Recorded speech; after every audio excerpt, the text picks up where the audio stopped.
Hello, everybody, and welcome to A Conversation. I'm Melba Tolliver, speaking to you from Lafayette College in Easton, Pennsylvania. And I'm going to be talking very soon with Linsey Davis, who is a journalist. She is the anchor of ABC News Sunday edition of World News Tonight and its primetime streaming program, ABC News Live Prime. Linsey Davis, as many of you know, also co-moderated the presidential candidate debate on September 10th. But before we get to all of that, here's Andrew Ladies. Well, thank you so much, Melba. Thank you, Linsey. Welcome to the Easton Book Festival. We're launching the 6th annual Easton Book Festival. It is sponsored by Lafayette College and by Northampton County's Hotel and Restaurant Tax Division.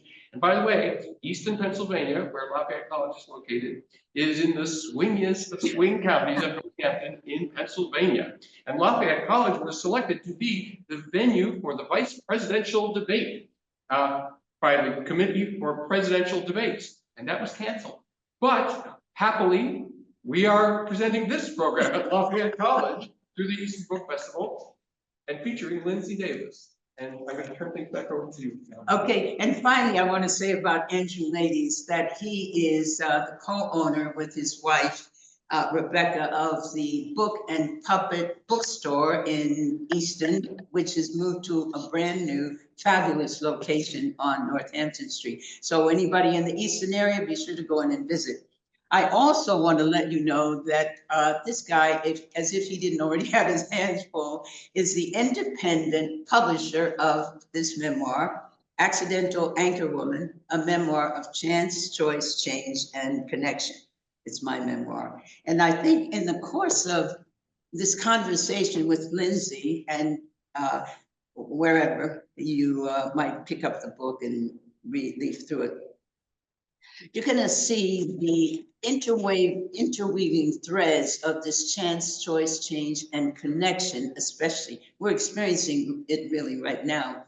And I hope you will notice as you think about this in your own lives and also in my unique relationship with Linsey. So Linsey, thank you so much for agreeing to do this Zoom. And I want to start with, as I think about our unique relationship, that both of us have worked or are working, in your case, for ABC News. That is where I started my career in television news. And you are working there now, and we are separated by generations. I started there in 1966. That was nearly 24 years before you were even born. And why don't I let you pick up the story from there about how you contacted me when you early in your career at ABC News. Sure. Well, and I still remember the interview. I think we were just doing a little B-roll of us walking right out on Columbus, right outside of ABC. And you were talking about an interview you did with Mick Jagger, where you asked him, like, so are you satisfied yet? You know, it was a very clever question. But so I started here at ABC in 2007. I kind of did a route through the Midwest and upstate New York. I started out in Syracuse, CBS affiliate. Then I went to Flint, Michigan, an ABC affiliate. Then I went to Indianapolis at an NBC affiliate. And then I started it at ABC News One, which is the affiliate provider for the network, and was there for about a little over 2 years before I went full-fledged over to the network. And I've been here since, so going on 18 years now. And I believe it was when I was at News One that I reached out to you. So, well, I guess about 15 years ago or so, and did the interview. And it's so ironic for me that your book is called Accidental Anchorwoman, because that's how I've always looked at myself. I mean, I really did want to be a journalist. That much I was sure about. But when I was actually at my third station in Indianapolis, I remember so vividly the news director at the time came over and tapped my shoulder and said, how come you didn't go for the weekend morning anchor position? And I just didn't have an answer, really, just shrugged my shoulders that I just didn't really see myself as an anchor. I just saw myself as a reporter, and I hadn't looked beyond, what the future was going to hold. And so he insisted that I try out, and I kind of bumbled my way through the audition, and he hired me nonetheless. And I'm so grateful that he did, just on seeing the future potential that I had. And once I then really started seeing myself potentially as an anchor, and really then started paying attention to, well, the role of an anchor, then I was able to actually kind of figure it out a little bit. And the same thing though happened when I started here. I've reported for a while, and it was really after I did my first Democratic debate in 2019, in September of 2019, that I think that people started seeing that I had that potential to anchor, because it had been lost, from so many years. I had done it in local news a long time ago, and people here didn't see or recognize that same talent or skill set. So it wasn't until that debate, so 5 years ago, when I think people said, "Oh, you can do this." And so I'm just so grateful to your example, and Carol Simpson, of course, who was also at ABC and a pioneer herself, because while I never grew up thinking that I wanted to be an anchor woman, what I feel so blessed about is that the example already existed. And so subconsciously, I was able to know those seeds were already planted, to know that it was possible, because of you and Carol Simpson. And so I think it's always easier to, people say you have to, in order to be it, you have to see it, right? I always feel that somebody like you or Carol Simpson, you all didn't see it. You didn't have that example before you. And so I just really see it as a blessing to kind of have been put past this proverbial baton in this industry, which not all that long ago didn't look like you and me. And so I see it as I'm very grateful to you. Well, thank you for all of that. Here's where I slightly disagree. I sometimes think, and evidence in my own life, you may not see yourself. When I was growing up in Akron, Ohio, and watching Cleveland television, I saw this older white lady who did the news on, I think it was WEWS. I never imagined myself doing news at all. I actually wanted to be a tap dancer. But when I never thought about doing news with her, but I do get the point that when you see somebody, it does encourage. The other thing that you said that I think is very important for us to be aware of and to be grateful for is when other people see something in us that isn't us, we don't know. And that was my experience several times in elementary school, to have it something that wasn't visible to me. Here's something that I want to ask you about: how your journalism practice was shaped by your growing up, by your experiences.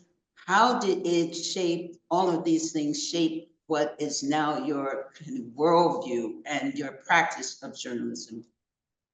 Well, again, just to go back to the point that I didn't see myself initially going into this career. I had various iterations. One point I wanted to be a lawyer, then I wanted to be a psychologist. And so when I went to University of Virginia for undergrad, and I majored in psychology. Now, unbeknownst to me, I actually think that helped to foster some or hone some chops really in me for interacting with people, and just I have a natural curiosity about people. And that word is important, curiosity. Yes, yes.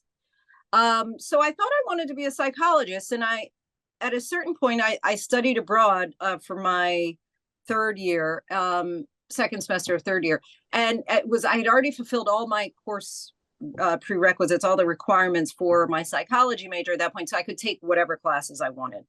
And I was visiting my high school Spanish student in Spain. And for whatever reason, I ended up being the only person in the apartment. And I was watching Las Noticias. I was watching the news in Spanish. I should have by that point really understood what they were hearing, but it was kind of like Charlie Brown's mom's voice, wah, wah, wah, wah. But in this moment, I had this epiphany. It was this revelation that that's what I want to do. And I felt that it was a way that I'd still be able to interact with people and tell their stories in a really magnified way. And I can't really tell you what transpired beyond me seeing that newscast and saying, that's what I'm going to do. And then everything after that was just lockstep, like in the direction of how do I become a journalist? And at that time, University of Virginia did not have a broadcast program. I didn't want to have to change schools or not graduate on time. So, and I hadn't done any internships, which I do think is key. It's so significant, just getting that real, hands-on experience. And at the time, it's so much better for people now. But at the time, in order to get an internship, you had to get it in exchange for college credit. That's no longer the case. But so basically, my parents then paid $50,000 so that I could get an internship and work for free. Because I didn't have I needed to still be going to college, and I graduated at that point. So I needed to go to college in order to get the internship. So that's what I did. And then I ended up interning at WNBC here in New York. And that master's degree that I got, the one benefit of it is that I have been able to, and I continue to teach college. I teach a writing for broadcast TV at Franklin College in Indiana, which I worked in Indianapolis for 5 years. I used to do it in person. Once COVID happened and, we were able to Zoom, I started doing it again, and I still continue to do it and go to campus just a few times a year. But that is one benefit that getting that master's degree afforded me, that opportunity, which I love. And I unexpectedly love teaching this to children or to students. This idea of, communicating effectively, storytelling effectively, how to ask questions to get a deeper answer, and then how to put it all together. And so it's really fascinating to me. I'm a person of faith, a spiritual person. So I do believe that it was all kind of preordained, but I didn't know what the future held. But I feel that it's become this full circle moment where everything happened in the way that it was supposed to. And this has become something that I couldn't imagine doing anything else Yes, now. Linsey, I just want to stop you there. Could you just elaborate just a teeny bit more about when you say you're a spiritual person? Also, any particular practices that sustain you or give you confidence in the direction that you're moving? Yes. Well, I'm going to fast forward. I'm going to tell you the story in a backwards way, because I could say, like, the week leading into this most recent debate on September 10th, people would say, "How are you?" And I'd say, "I'm great. I'm good." And they'd be like, "You are?" Really? It was like there was shock because people, I guess, expected that I would just be, grinding my nails down in a bucket of nerves. But I had gone to church the Sunday before the debate, and leading up to that, my family had done a prayer call Zoom, and the pastor prayed with me directly on that Sunday before. And I just had been praying that God would give me wisdom and discernment and courage and boldness.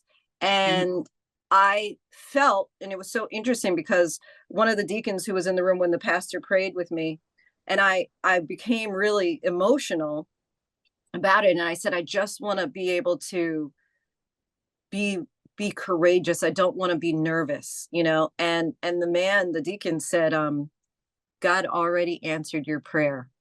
And I have to tell you, for people who don't have the experience or the belief, I can understand why you may not understand it.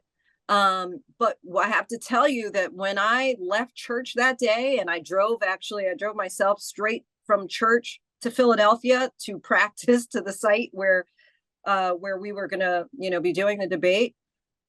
All of a sudden, I did not have any fear. I did not have any nerves. And I'm a person who has suffered with anxiety and Get out. yes. And so I felt that it was just answered prayer. And so whenever I have talked about this event and anything else, but this certainly was of a higher magnitude than anything else I felt I had done, but it was equal parts prayer and preparation. I felt that I went in with a mindset that God has me, that God brought me to this place. He didn't bring me to this place to leave me. And so he's going to work that part out. And now I just have to do my part, which is be prepared, which is study, right? There's a pastor in Philadelphia, actually Philadelphia, again, the site of the debate. And he begins every sermon with, I've studied, but I need your strength. I've prepared, but I need your power. I'm willing and I want to, but only you can make me able. And that I prayed that same prayer the night of the debate. And that's how I felt. I felt like, okay, I've done my part, and God, please help me, with the rest. And I felt that he did. And in that, I felt like I have to get out of my own way, out of my own head, with the nerves and the anxiety, and because that can ruin everything. It doesn't matter if you've prepared and you know everything, but if you just get so nervous, you can't even get it out. So that's what I just needed to clear up. So as far as your answer, I mean, with prayer and praise, I do believe regularly, the practice of we go to church as a family, but in between I read daily meditation every day. I, talk to God every day. And mostly that could just be a thank you, God. Thank you. I'm so grateful. It's not necessarily like a long involved conversation. Well, I think that, speaking for myself, I was anxious for you. And when I thought about here, you would be co-moderating this debate. And according to Nielsen, 67 million people were watching. Mm-hmm. I understand that you would have to kind of clear your head and not think about those 67 million. Right. Yes. So it's interesting to know what worked for you to go into this incredible situation. Is there anything that came as a surprise to you during the debate? I was surprised that Donald Trump didn't look at Kamala Harris. I was surprised by that.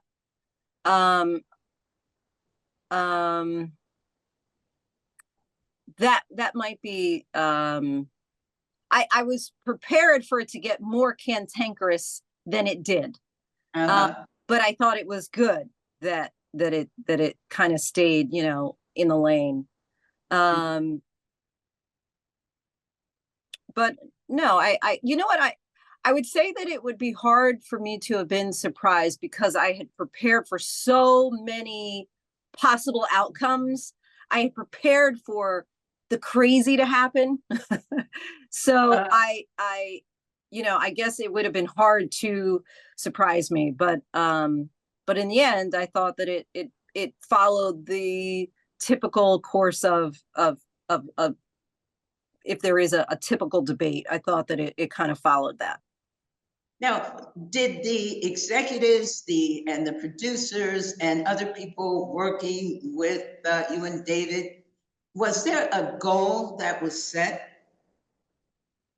Was there ever any talk about this is our goal with this debate? No, that was not discussed. I mean, I think that for me, I just felt that we're going in as public servants for the American people to get answers.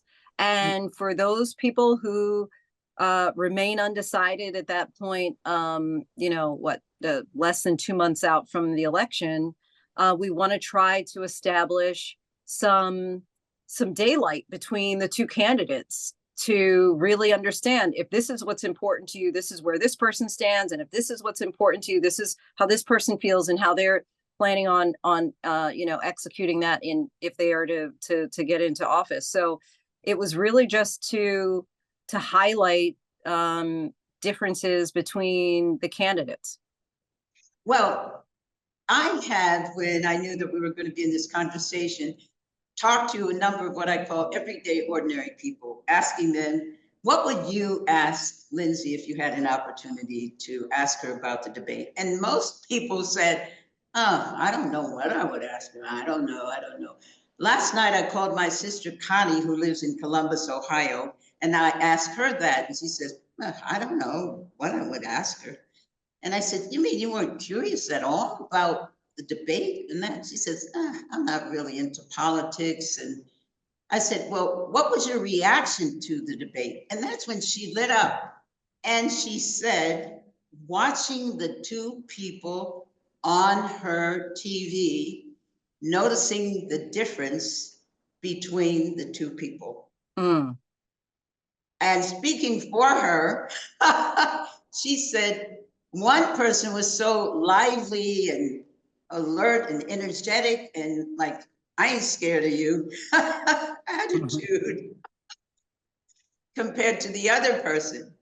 So my sister's reaction to the debate was not about policy, politics, promise.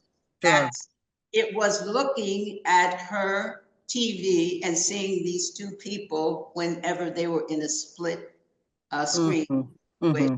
And then I said, Connie, thank you so much, because I realized that 67 million people were watching two people at times on the same screen.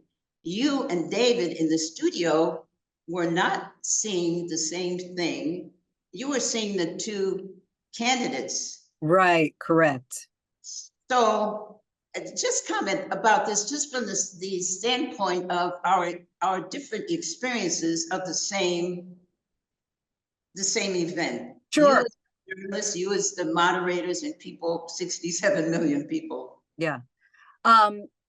Well, I think that that's true of any event that I do, in that in my head, I'm focused on the clock and the questions I want to get to and listening to their answers so I can follow up, but at the same time, make sure I get in still the additional, questions that I want. So I am observing and having this experience that's totally different from how a viewer is. And that's true of any interview that I do.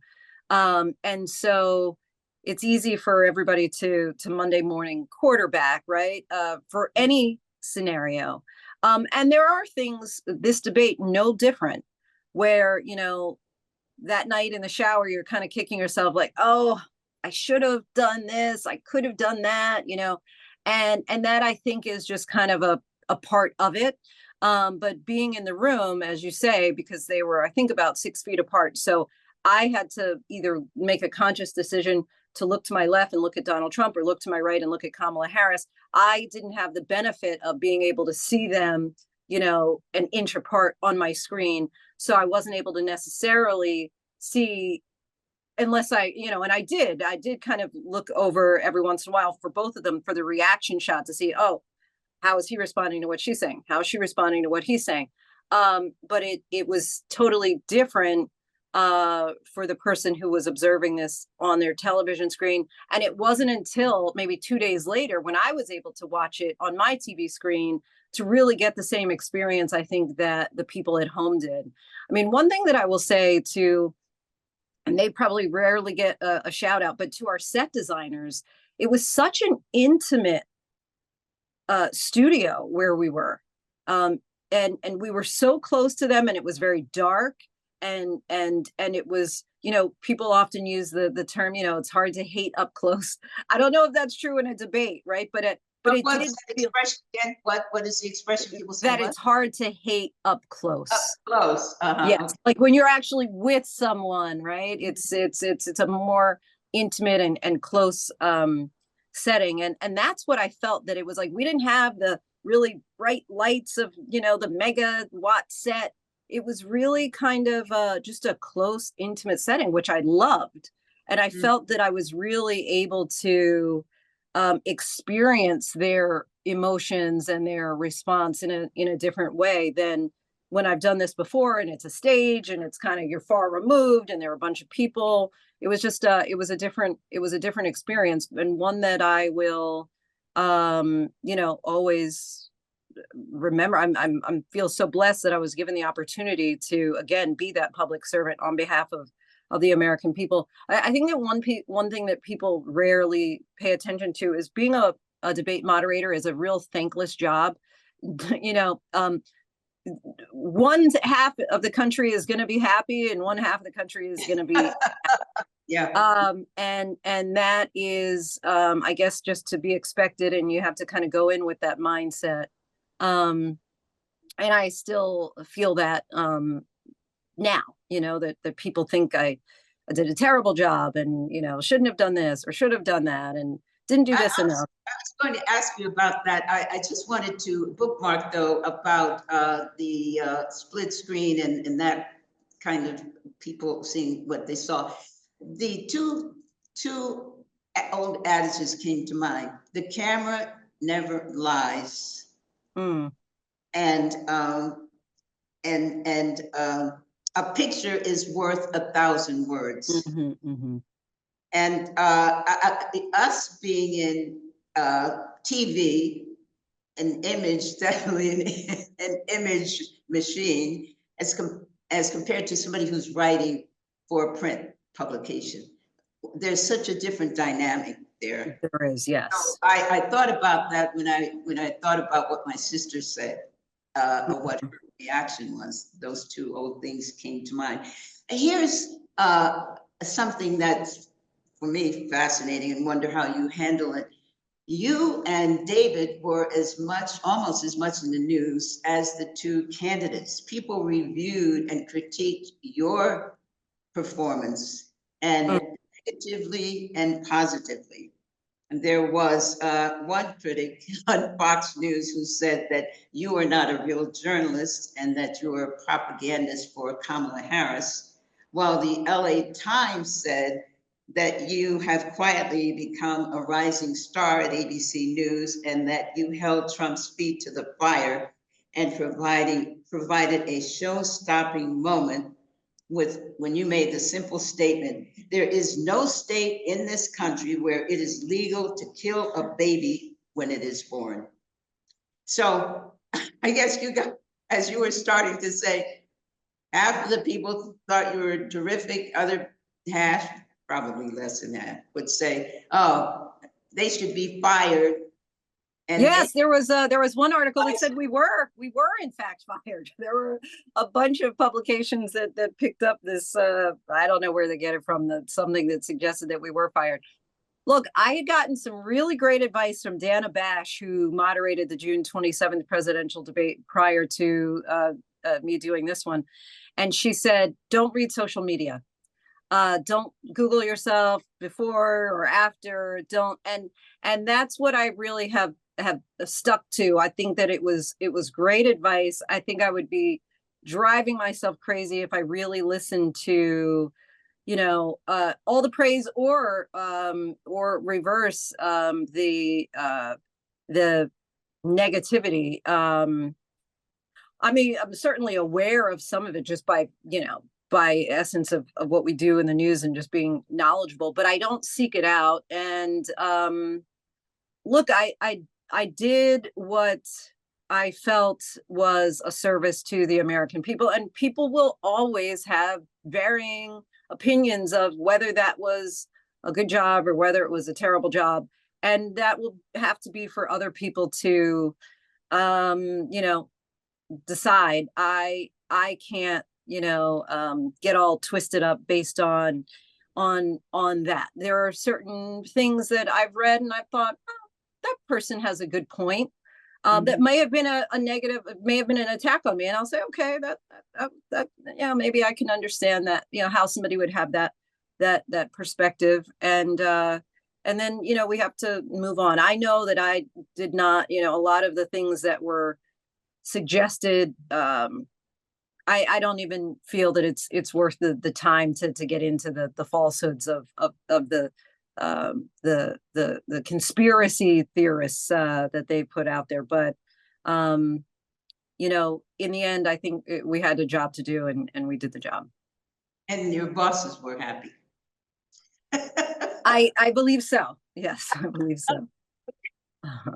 Okay. What other thing about that? With the spotlight so much on you and David, because of the debate, has that changed your life in any way? I think it may be too soon to tell.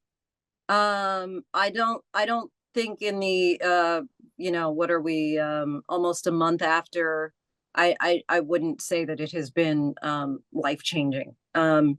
But I'll be able to tell you at some point down the road. I just don't know that we've gotten to that point yet to know. So just for instance, having to be more careful about your safety, or sure.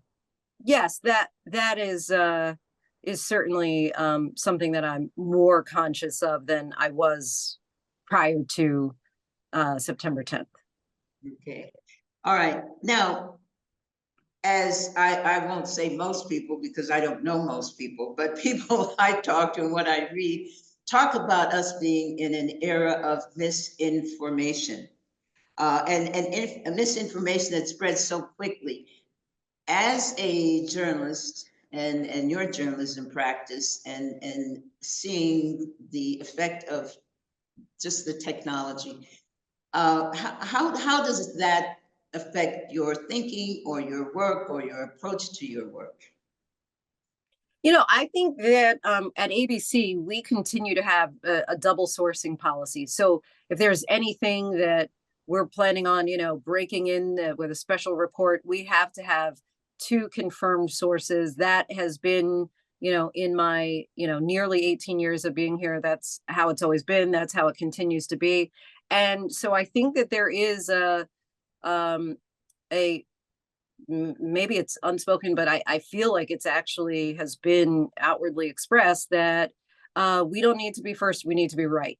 That is the emphasis. I think that, in this digital age of, the 24-hour news and social media, I do think that people will get on and espouse some belief that they think is accurate, and maybe they don't correct it, or maybe, it's so interesting when you look at the research of people who watch a certain news channel, for example, and the desire to actually not necessarily be informed with new information, but to be affirmed in what you already believe is true. And so even when it's misinformation, but if that's what you already want to believe, then you're happy to continue on being informed in that way. But for us personally, there is very much a sense of don't be first, be right. Mm-hmm. Well, I would love to go into something more with you about language, which I'm sure we won't have time for, because I know something that I want to get in before this. But back in my day, back in the day, before 24-hour cable news, before social platforms, we were more limited in the information that we received. So I think about my first career was as a nurse. To be a nurse, you had to be educated, you had to take a test, and you had to be licensed before you could put RN after your name. Journalists, there are no such requirements. There's no licensing of journalists there. And it seems to me that we're in an age when anybody can call themselves a journalist or a news host. That is true. That is for sure true. I mean, this is the blessing and the curse, the double-edged sword, however you want to describe it, when I'm talking to my students at Franklin about the uniqueness of this moment for them. Because as you would know, even more than for me, but when I wanted to get a resume tape together, for example, you know, it's a matter of like getting the big clunky camera, you got a white balance, and you got to figure out, you know, the tripod and a light and a microphone, the audio, make sure that's all connected. And now the students that I work with now, they simply have all of that in their pocket, right? And so you have this powerful world that's right at your fingertips, where you can then not only record and edit all on the same device, but then broadcast it anywhere you want in the universe, through, you know, YouTube or whatever various format you might use, whatever platform you might use. And that is so powerful. And but with power comes responsibility. And I just don't know that everybody takes that, as you say. There's no mandatory, you know, class or mandatory requirement in order to get on, that you're, you know, vowing that this is truthful, that this is you know, unedited, whatever it might be, unbiased. But it's certainly a powerful tool that just like with anything else, some people use for good and some people use in a reckless manner. Mm-hmm. Well, just quickly, I had a real opportunity to study with a wonderful professor who helped me sort out what was bothering me as a journalist: problematic language. I didn't even know there was a term for it, but mixed categories, for instance, the invisible speaker, certain assumptions. I found being able to articulate this and recognize it became very, very helpful to me when I would read things like women and minorities, or is the country ready for a Black or a woman to be president. This helped me to clarify some of our ways of speaking. All right, I'm going to make a quick shift right now because I know we don't have a lot more time. Talk about your being an author of children's books. I understand 6 successful children's books. I have one of them here now. Stay This Way Forever, written by Linsey Davis. Yes. So start writing children's books. Why? And when do you find the time? So I have a 10-year-old son, and shortly after he was born, I started thinking, as I was regularly reading books to him as an infant, I could do this, you know. And then I should do this for a number of reasons. One, I do consider myself to be a storyteller by day. That's kind of what I do for the news. And during that time in particular, I kind of dubbed myself like the murdered and missing reporter. You know, that was kind of what I did. It was like the death, destruction. It was really dark and heavy.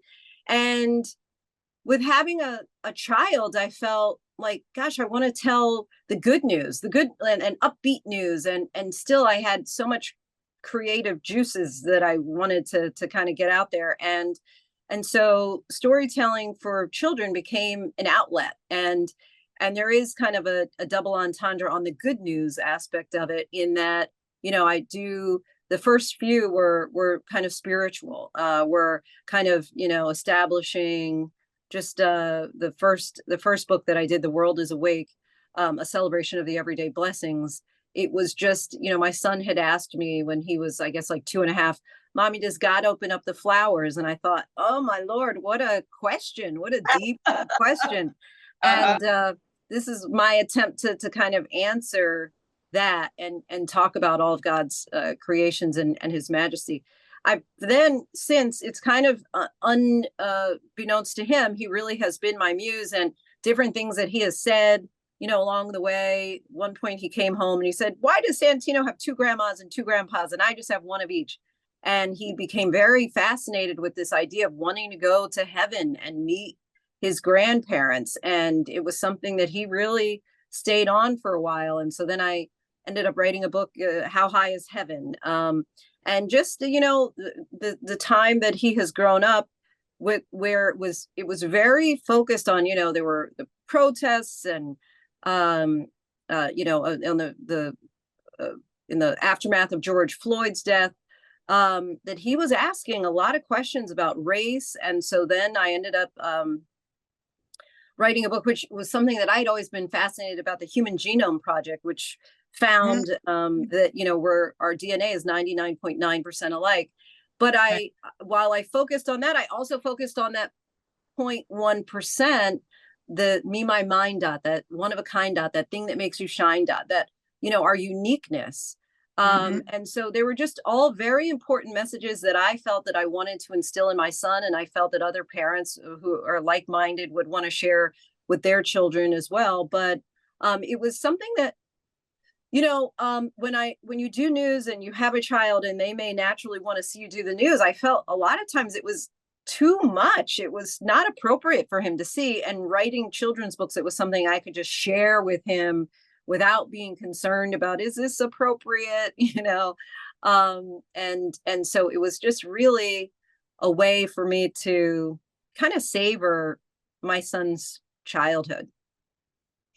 All right, Linsey, just one last thing. We're going to close this conversation. It's been really thrilling. So thank you so much. We're going to end this, but ask just a few more minutes with you. Thank you. Thank you. Thank you. But stay where you are. Now, I believe that we're going to have a chance. Thank you for stopping in for Easton Book Festival. Linsey Davis is going to read aloud a book for you. And here it is. All right. This is Girls of the World. This is my most recent book. And this is funny. My son had said, well, why don't you write a book about boys empowerment? And I said, well, that's every day. You get that from the world all the time. But this is Girls of the World doing more than ever before. Let's see, hope you can see that. The sun will shine and the moon will glow, the birds will fly and the wind will blow. There's another great truth all people should know. The girls of the world are ready to go. There are many who've gone before us, brave of heart and strong of mind, who worked so hard for justice for girls of every kind. They said what they could say and did what they could do, with hopes to see the day when we are equal too. It's time to urge all to follow and lead. Let's lift up our hopes and share what we need. You can't stop us now that our time has come. We're ready. Let's go. There's a lot to be done. It's time to make real what we feel in our hearts. Let's make our dreams matter. Each day we will start.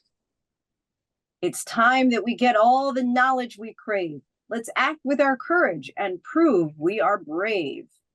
It's time we leap higher in life's great big dance. Let's soar to the music and cheer each advance.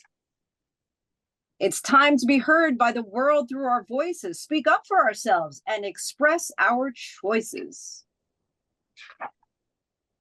It's time we all work to care for our earth. Let's guard our great planet and honor its worth. It's time to run fast, jump high, and have fun. Let's hooray the heroes that we will become. It's time to imagine, invent, and create. Let's reach for the stars. Let's go beyond great. It's time to stand up for the way that we feel. Our dreams are our future. We'll make them all real. It's time to make right all the things that are wrong. Let's face fears together, hand in hand. We are strong. And there's my little breaking news anchor, accidental anchor woman. Let this be the day all girls become one, pledging to do what needs to be done. Let's show the whole world we are fast on our way. This is our moment. Today is the day. And so that is Girls of the World. And thank you for being just such an inspiration for me and all the multitude that you may never even know who you inspired. You are a gift. So thank you. I have nothing but a heart of gratitude for you. Thank you. Thank you so much, Linsey Davis, and thank you, Melba Tolliver, and thank you to everyone here at Lafayette College. And we'll see you at the Easton Book Festival. All Okay, right. thank you All all. right. Thank you.